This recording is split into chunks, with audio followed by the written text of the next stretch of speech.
Hello everyone and welcome to CPU installs. This here is an AMD quad-core CPU. These prongs here, these gold prongs, you don't want to touch them or else you'll damage the CPU. Now to install this, you're going to need to have this little tab. This tab indicates where you're going to put it on the motherboard. This corner here has to match up with the triangle corner indicated on the motherboard. Now if you do it correctly, it should slide in perfectly. Then there's this little lever, push this down and make sure it clicks. So now it's locked in. This here is a thermal compound. It stops the CPU from overheating on the fan. So when applying this, you only want a little bit. Make sure you don't touch it with your bare skin because it contains lead.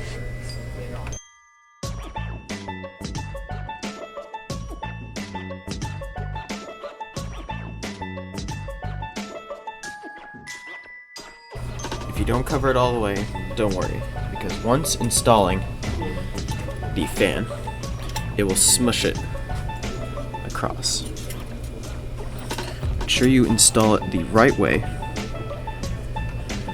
with the lever facing outward.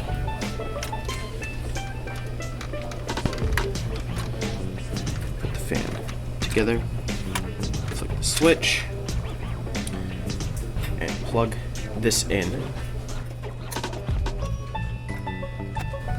and there you have it, installing a CPU.